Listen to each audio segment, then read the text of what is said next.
September 1943. Bougainville. The South Pacific sky is supposed to belong to the Marines, but it doesn't. Captain James Swett banks his F4U Corsair through clouds that shimmer with gunfire flashes. He squeezes the trigger. 6.50 caliber Brownings roar and 400 rounds streak toward a darting zero. He watches in disbelief as the tracers pass around the target. Above it, below it, a perfect circle of death with nothing in the middle. Then smoke, a scream cut off halfway. His wingman spirals into the jungle. It isn't pilot error. It isn't the aircraft. It's something else, something invisible. Across the Solomon Islands, Marine squadrons are seeing the same nightmare. Empty guns, 0 kills. VMF 213, the Hellhawks, logs 3 planes lost in a single week. The official reports read like math problems that don't add up. 6 guns, 3,000 rounds, 25 seconds of continuous firepower. Yet, on average, it takes 890 rounds to down a single enemy. On paper, the Corsair is unstoppable. 14-cylinder R, 2,800 engine, 400 miles per hour, 6 heavy machine guns. In the air, it's a frustrated monster, snarling but missing every bite. The gun camera footage tells the truth no one wants to see. Pilots pour out ammunition at 300 yards, and the enemy simply flies through the gaps. The tracers form a hollow cone, a shimmering cage that kills nothing. General Roy Geiger, commander of the 1st Marine Aircraft Wing, reads the weekly losses. 47 planes gone in September alone. He slams his fist on the table. We have the best aircraft in the theater. We have the best pilots. We're losing because we can't hit what we shoot at.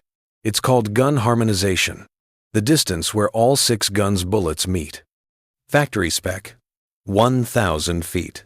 On the drawing board, it makes sense. At that range, a pilot has time to line up, lead the target, and pour fire through a single invisible point. But combat isn't the drawing board. Dogfights happen in seconds, at 200 to 400 yards. The zero flits like a dragonfly, closing and twisting before the bullets even reach it. By the time the projectiles arrive at that magic 1,000-foot mark, the enemy has already moved on. Gun camera analysts start calling it the ghost problem. The Corsair is fighting ghosts it can't touch. Marine engineers try small fixes, adjust convergence to 800 feet, then 600. The improvement is microscopic. Below 500 feet? Unsafe, they say. The wing brackets would crack under recoil. The airframe might tear itself apart. Regulations forbid it. Meanwhile, the Japanese notice. Navy intelligence intercepts their chatter. The Corsairs are fast, but their bullets scatter like rain. Stay close. Wait until they waste their ammunition. Then strike. And that's exactly what happens. A Corsair dives in, unleashing a storm of lead. The Zero weaves, surviving the hurricane. 2 minutes later, when the Americans' guns click dry, the Zero circles back and ends it. Pilots are dying. Not from enemy skill, but from physics, paperwork, and misplaced faith in factory numbers. In the humid maintenance tents, the ordnance crews listen to the radio reports in silence. They load the belts again, armor-piercing, incendiary, tracer, tracer, tracer, and send the planes back up. They know those rounds will likely burn nothing but clouds. One of those crews belongs to a quiet sergeant from South Boston. He doesn't look like a savior. Grease under his nails, wrench in his pocket, cigarette behind one ear. He's not an engineer. He's not a pilot, but he watches the gun camera film, frame by frame, and sees something everyone else misses. The Marines think they need better shooters. They actually need a better angle. And before the month is out, that mechanic will break the rules of military engineering and save the Pacific Air War. His name was Michael Joseph McCarthy, but everyone called him Mickey. 26 years old, 5'8", Boston accent thick enough to chew. A high school dropout who fixed engines in his father's garage before the Depression swallowed the country. When the jobs vanished, the Marines offered 3 meals a day and a uniform. So McCarthy signed up not to fight, not to fly, but to work with his hands. The Corps called him an aviation ordnance man. In plain English, the guy who loads bullets, cleans guns, and keeps them firing. By September 1943, Mickey had been on Bougainville for 8 months with VMF 213, the Hellhawks. He didn't drink much, didn't talk much. But everyone knew if McCarthy worked on your guns, they never jammed. Every night, he watched the same ritual. Pilots returned from missions, faces gray with exhaustion, gun barrels smoking, ammunition racks empty. They'd pull the gun camera film and hand it to the maintenance tent. Mickey would stand behind the projector with a cup of cold coffee, watching the flickering footage over and over again. Zero tracers everywhere. Hits? None. He saw the same thing Captain Swett saw: bullets forming perfect halos around their targets. But where the pilots saw bad luck, Mickey saw geometry. He started measuring. He took a tape measure to the Corsair's wings, 16 feet, 3 inches between the outermost guns. He noted the angle of each barrel mount. He thought about the math, basic trigonometry, the kind his father had used to align headlights on old Chevys. And then, one night, the realization hit like a burst of gunfire. The Marines weren't missing because they couldn't aim.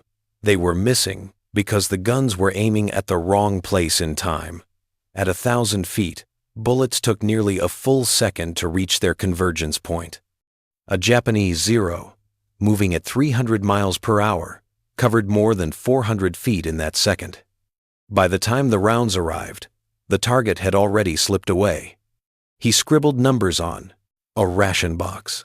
What if convergence was brought in tighter, say 300 feet? At that range, the bullets would arrive in just 1/3 of a second. The Zero would barely move 50 feet. And the result? Every slug from those 6 Brownings would slam into a target area the size of a dinner plate. 40,000 foot-pounds of energy concentrated on one point. That wasn't a burst. That was a buzzsaw.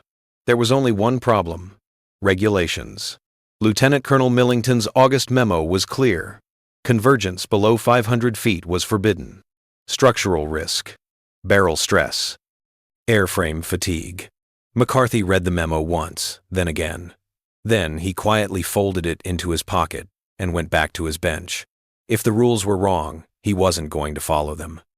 That night, under a single flickering lamp, he started planning. He would need to increase the inward angle of each gun by about 2.5 degrees. The mounting brackets weren't designed for it. They'd need reinforcement. He scavenged a damaged wing panel, cut steel plates by hand, filed them smooth, welded them into place. He built a wooden jig from scrap lumber to sight each barrel. No factory tools, no engineers. Just a wrench, a welder, and a stubborn belief that math mattered more than memos. At 4 a.m, he tested his theory. 20 rounds per gun fired into the sea. The recoil hammered through the wings, but nothing cracked. The pattern was perfect. 6 streams converging at a single, blinding point. When dawn came, Captain Swett walked out to the flight line and froze. The barrels on his Corsair looked wrong. They were angled inward, visibly steeper than regulation. "What did you do to my guns, McCarthy?" Mickey snapped to attention. "Adjusted your convergence, sir." "To what distance?" 300 feet. Swett blinked. 300? That's illegal." "Yes, sir. If it doesn't work, you're court-martialed." McCarthy didn't flinch. "Yes, sir." Swett stared at the aircraft. He thought about his dead wingman, about 400 wasted rounds, about the radio intercept saying, "Their bullets scatter like rain." He exhaled slowly. What happens if it does work? McCarthy's lips twitched into a small, grim smile. "Then, sir, you're going to kill everything you look at." His name was Michael Joseph McCarthy, but everyone called him Mickey. 26 years old, 5'8". Boston accent, thick enough to chew. A high school dropout who fixed engines in his father's garage before the Depression swallowed the country. When the jobs vanished, the Marines offered 3 meals a day and a uniform. So McCarthy signed up not to fight, not to fly, but to work with his hands. The Corps called him an aviation ordnance man. In plain English, the guy who loads bullets, cleans guns, and keeps them firing. By September 1943, Mickey had been on Bougainville for 8 months with VMF 213, the Hellhawks. He didn't drink much, didn't talk much. But everyone knew if McCarthy worked on your guns, they never jammed. Every night, he watched the same ritual. Pilots returned from missions, faces gray with exhaustion, gun barrels smoking, ammunition racks empty. They'd pull the gun camera film and hand it to the maintenance tent. Mickey would stand behind the projector with a cup of cold coffee, watching the flickering footage over and over again. Zir tracers everywhere. Hits? None. He saw the same thing Captain Swett saw, bullets forming perfect halos around their targets. But where the pilots saw bad luck, Mickey saw geometry. He started measuring. He took a tape measure to the Corsair's wings, 16 feet, 3 inches between the outermost guns. He noted the angle of each barrel mount. He thought about the math basic trigonometry, the kind his father had used to align headlights on old Chevys. And then, one night, the realization hit like a little burst of gunfire. The Marines weren't missing because they couldn't aim.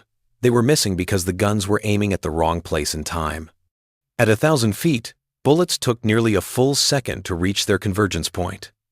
A Japanese Zero, moving at 300 miles per hour, covered more than 400 feet in that second.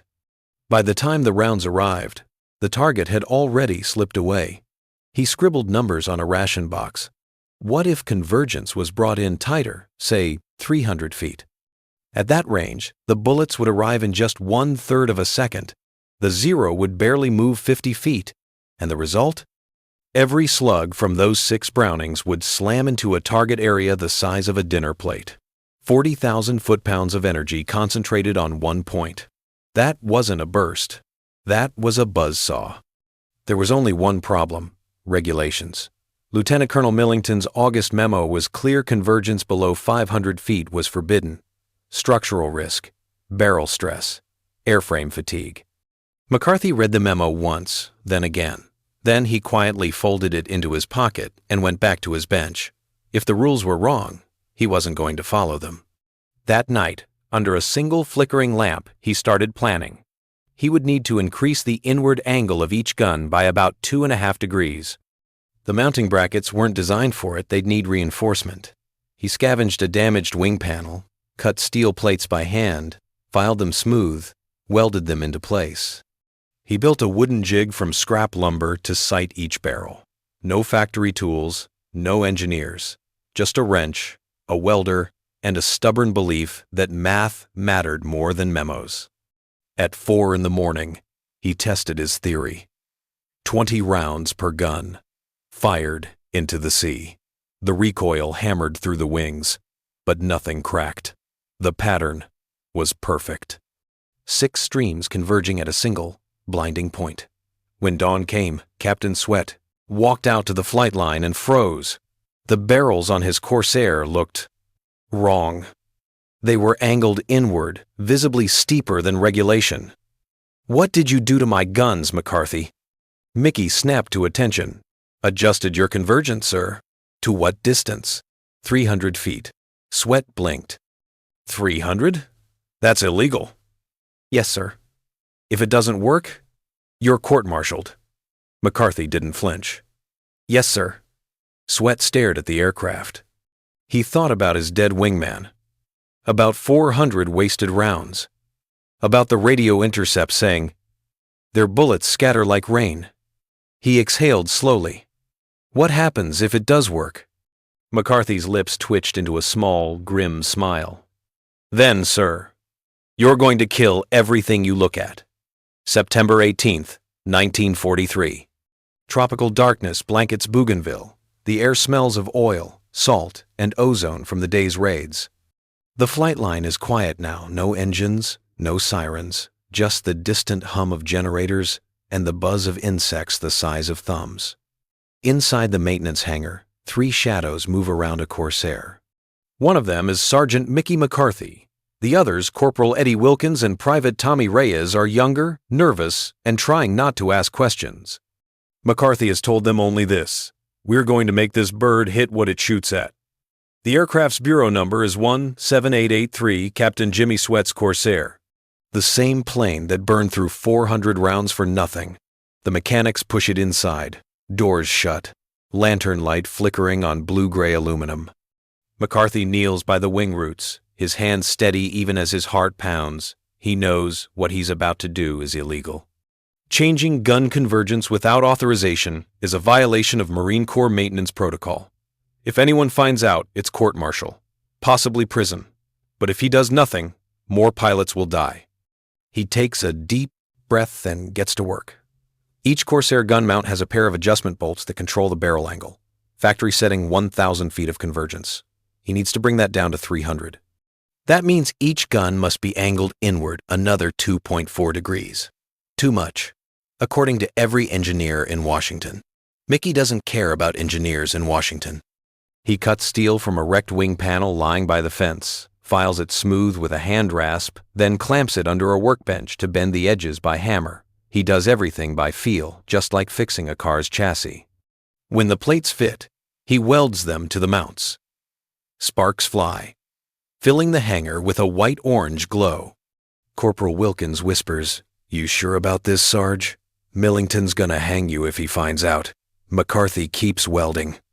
If it works, he can hang me with a Zero's wing. By midnight, his hands are burned and black with soot. They test fit the guns again. The new angle looks wrong, aggressive, predatory, like the plane is cross-eyed. He loves it. He builds a makeshift alignment frame out of scrap wood and canvas. Sets it exactly 300 feet in front of the nose. He adjusts each gun until the barrel points dead center on that target. No micrometers, no gauges, just instinct and math. At 0400 hours, he runs the final test. 6 guns, 20 rounds each. The sound is deafening inside the hangar, a rolling thunder that rattles the windows. He checks for cracks along the brackets. None. The reinforcements hold. He smiles for the first time that night. As dawn streaks the sky, Captain Swett walks onto the flight line. He stops mid-stride. The barrels of his Corsair look different, tilted inward, more severe. He calls out, voice half angry, half confused. "McCarthy, what did you do to my guns?" Mickey snaps to attention. "Adjusted your convergence, sir." "To what?" 300 feet. Swett stares at him. "That's against regulations." "Yes, sir." "You reined. Realize if those mounts crack mid-flight, this plane comes apart." "Yes, sir." Swett walks slowly around the aircraft. The morning sun hits the polished metal. 6 gun barrels now glint like predators' teeth. He thinks about his dead wingman, about those ghost bullets dancing around enemy fighters. What happens if it does work? He asks. McCarthy wipes grease from his hands and meets the captain's eyes. "Then you're going to kill everything you look at." For a moment, neither man speaks. The only sound is waves crashing beyond the runway. Finally, Swett nods once. "Get it fueled. We'll find out today." When he walks away, McCarthy feels the weight of what's coming. If this works, he's broken every rule and saved hundreds of lives. If it fails, he's finished, and maybe so is Swett. The mechanic looks down the flight line, where 21 other Corsairs sleep in the morning fog. He knows he'll have to touch them all eventually. But first, one test flight, one pilot. One moment that will decide whether this madness was genius or suicide. September 19th, 1943. Dawn bleeds over Bougainville's jungle canopy. The humidity clings like glue. On the tarmac, Captain James Swett climbs into Corsair 17883, the outlaw plane with cross-eyed guns. He doesn't tell anyone what he's about to test. He simply taxis to the runway, gives a thumbs up to McCarthy, and pushes the throttle. The R-2800 engine howls to life, the gull-wing fighter lifting into the pale orange sky.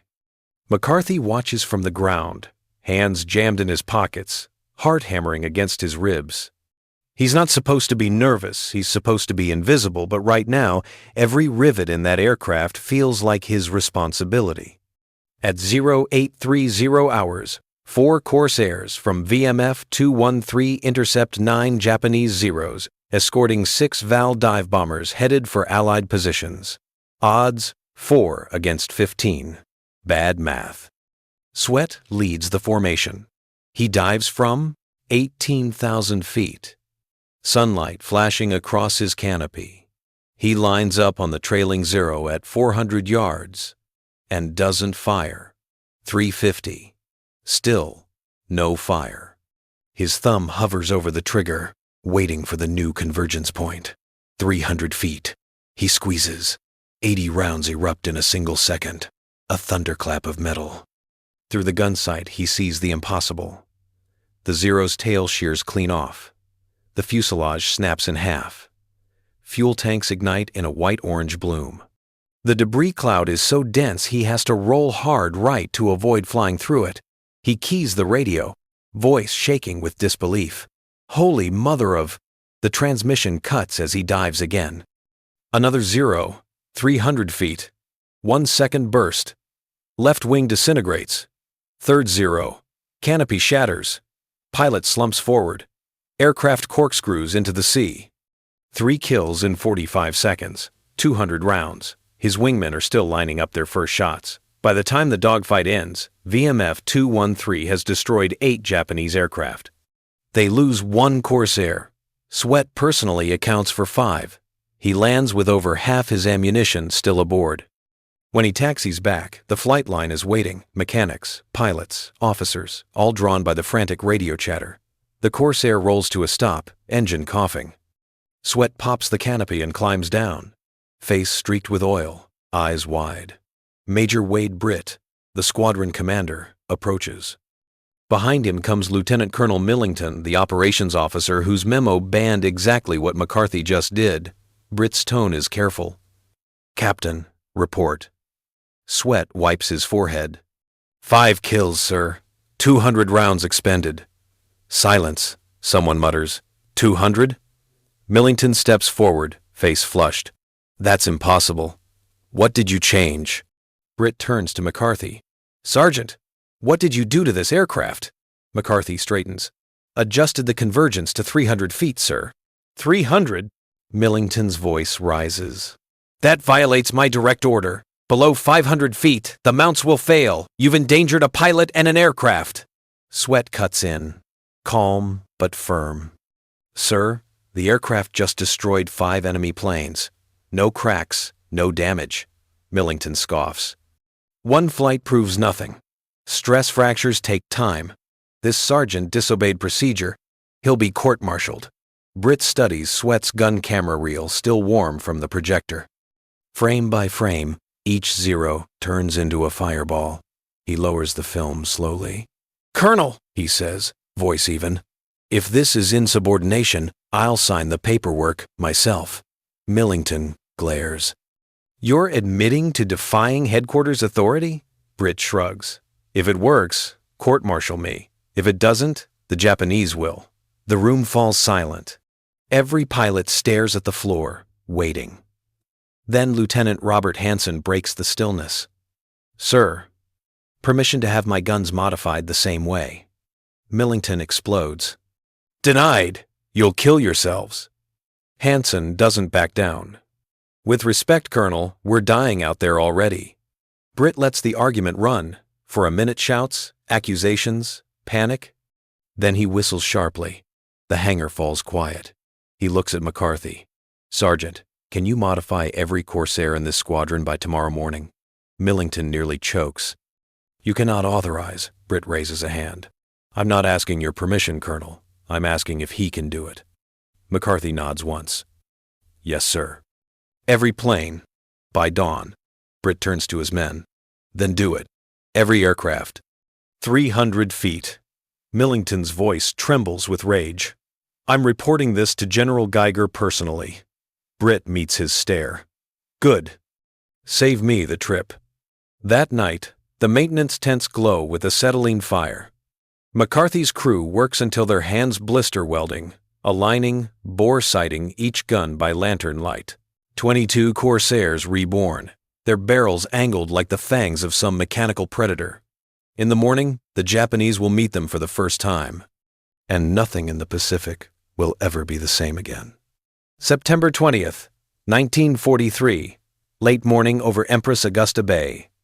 8 Corsairs from VMF 213 roar through the Pacific sky, their wings flashing silver in the sun. Below them, 12 Zeros and 8 Betty bombers move toward Allied positions. The Japanese have no idea they're about to meet something entirely new, something born in a maintenance tent the night before. Lieutenant Robert Hansen, flying one of McCarthy's freshly modified Corsairs, spots a Betty bomber at 350 yards. He doesn't wait. He drops to 300 feet, squeezes the trigger, and the right engine of the Betty vanishes in a flash of fire. The bomber folds in half, spiraling downward like a burning leaf. Hansen banks left, locks onto a Zero, and fires again, 1 second, maybe 2. The Zero disintegrates. The radio bursts with astonished voices. "They're falling apart! They're falling apart!" What the Japanese see looks like sorcery. Corsair tracers no longer spray like rain. They form a single, solid beam, a line of light that cuts through the sky like a welding torch. Pilots later describe it as a wall of bullets. Anything that crossed it ceased to exist. In 12 minutes, the battle is over. 9 Zeros, 6 Bettys, 15 confirmed kills. Not one Marine aircraft lost. The numbers that come back to base are staggering. Ammunition expenditure, 180 rounds per kill. A week earlier, it had taken 890. Kill-to-loss ratio, 11-1. Before McCarthy, it was barely 3-1. The next morning, General Roy Geiger reads the after-action report twice.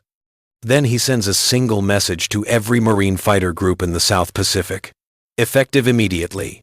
Implement modified gun convergence settings, per VMF 213 field results.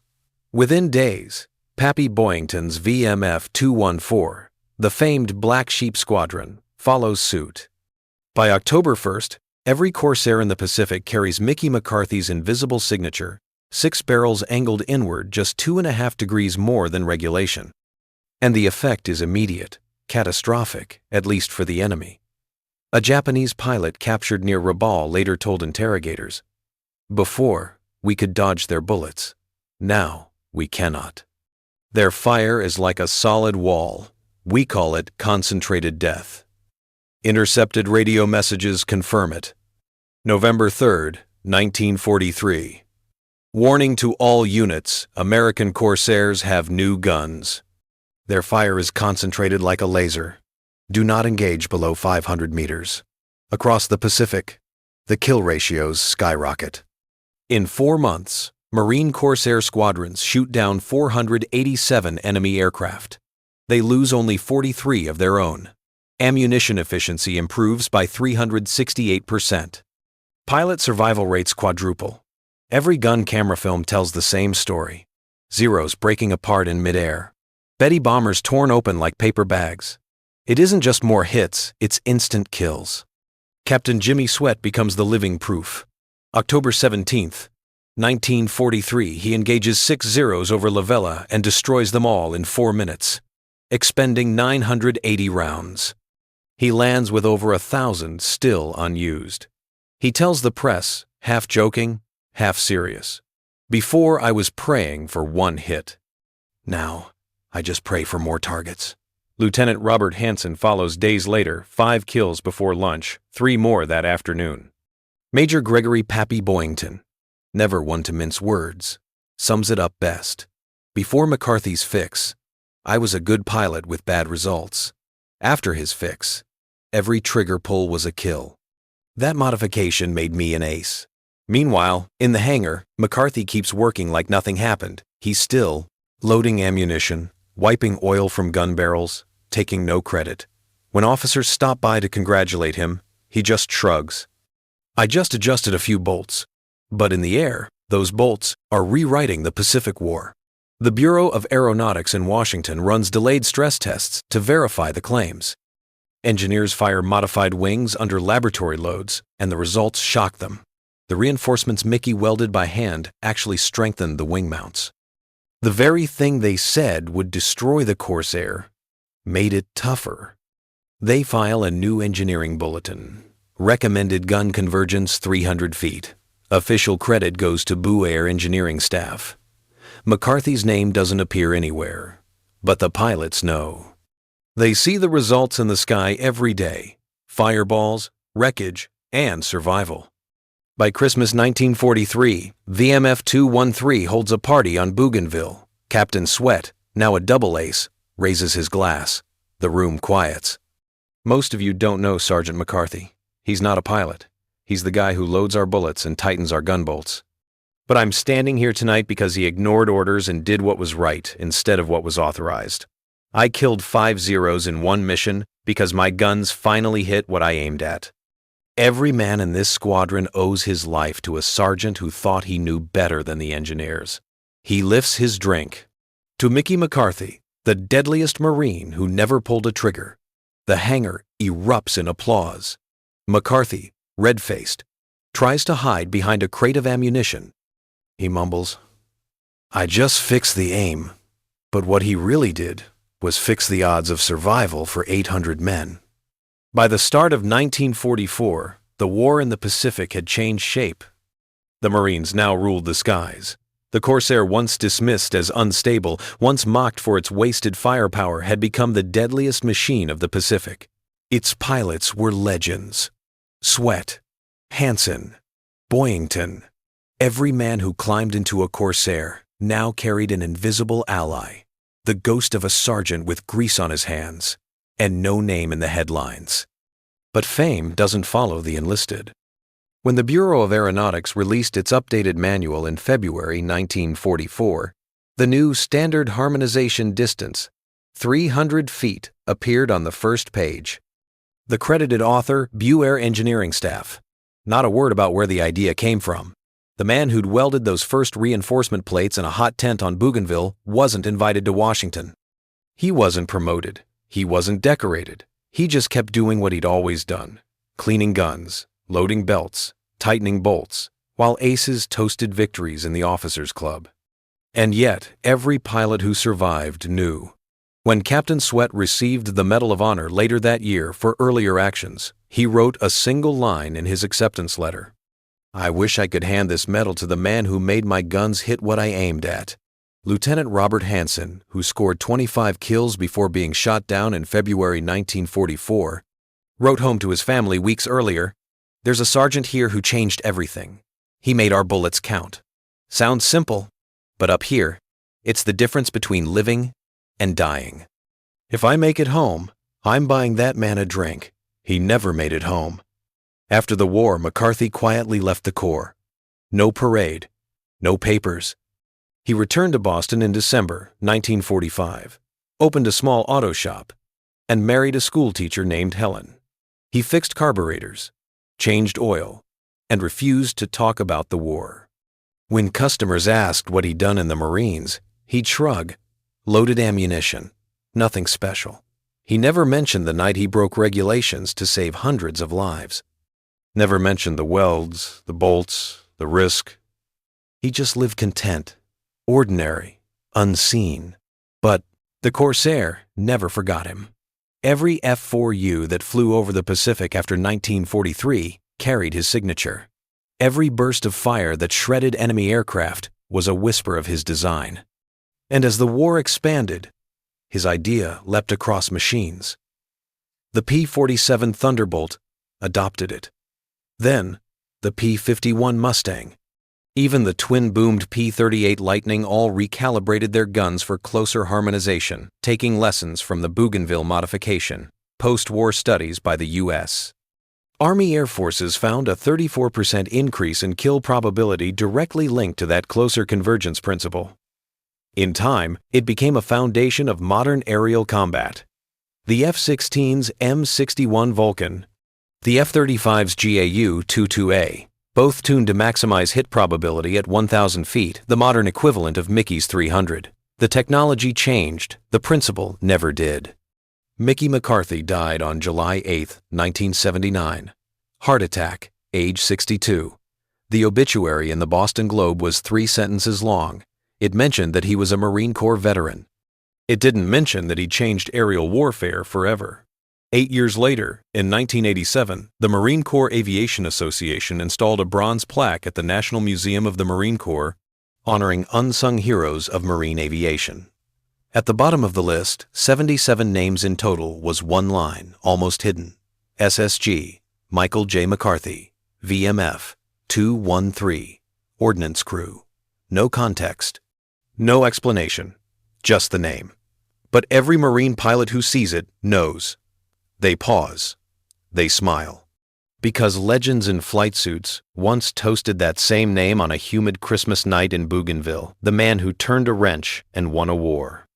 If you look closely at old gun camera footage, those bright rivers of tracers converging on enemy planes, you can almost see it, the invisible geometry of one man's defiance. He didn't design the Corsair. He didn't fly it. He simply made it lethal. And somewhere, between the thunder of 6 machine guns and the silence that followed, he proved a truth that outlives every war.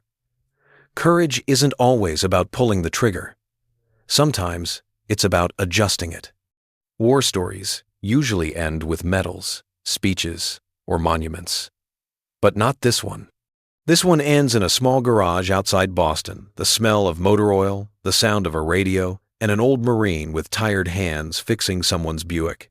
Staff Sergeant Mickey McCarthy never saw himself as a hero. He didn't save lives with a rifle. He didn't fly over enemy skies.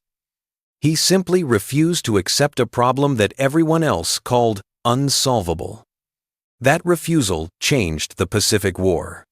Because of one sergeant, Marine pilots who once died with empty guns came home alive. Because of one modification made under a single flickering lantern, the F4U Corsair, a fighter mocked for wasting bullets, became the most efficient killer in the sky. And because of one man's courage to defy a memo, hundreds of families would one day receive letters that began with, "Your son is coming home." History is full of generals and admirals who commanded empires, but the war was won by men like McCarthy, the ones who turned wrenches in the dark, the ones who noticed something small and decided it mattered. He proved that innovation doesn't wear rank. It wears grease on its hands. When engineers said it's unsafe, he said it's necessary. When officers said follow procedure, he said follow the math. And when his captain asked what would happen if it didn't work, McCarthy didn't hesitate. Then we'll both go down trying. He risked everything for an idea, not because he wanted glory, but because he wanted his friends to come back. That's not just courage. That's love, the kind only soldiers understand. Today, modern jets, like the F-16 and F-35, still use gun harmonization patterns that trace directly back to McCarthy's experiment. It's invisible, buried in the flight code. But every time a pilot squeezes the trigger, that same 300-foot principle determines where the bullets meet. Mickey's fingerprint lives in every round fired by modern air power, and yet most people have never heard his name. Not in museums, not in history books, not even in the official Marine Corps archives, where the credit for his work still belongs to engineering staff. But among the pilots, the ones who lived it, his name never died. They told his story in mess tents, in reunion halls, in late-night bars decades later. They said, "There was a sergeant named Mickey McCarthy. He made our guns hit. No medals, no fame. Just that, and for a mechanic, that was enough." There's a small plaque in the National Museum of the Marine Corps. You'll miss it if you're not looking closely. At the bottom of 87 names, carved in modest bronze letters, SSG Michael J. McCarthy, VMF, 213, Ordnance Crew. Most visitors pass by. But every once in a while, an old pilot or the son of one stops and reads it aloud. They don't need to know the details. They just nod quietly, because they know that sometimes wars aren't won by orders. They're won by ideas and by the courage to try them. Mickey McCarthy didn't change history with a weapon. He changed it with geometry, with trigonometry scribbled on a ration box, with 6 guns angled 2 degrees closer to truth. He proved that even in war, especially in war, the smallest details can mean the difference between chaos and victory. And so when you hear the thunder of a fighter jet slicing through the sky, Remember, the sound you're hearing, that echo of power, that certainty of aim, began with one man, a wrench, and a belief that good enough was never good enough. He didn't need a medal. He didn't need applause. He just needed those bullets to hit.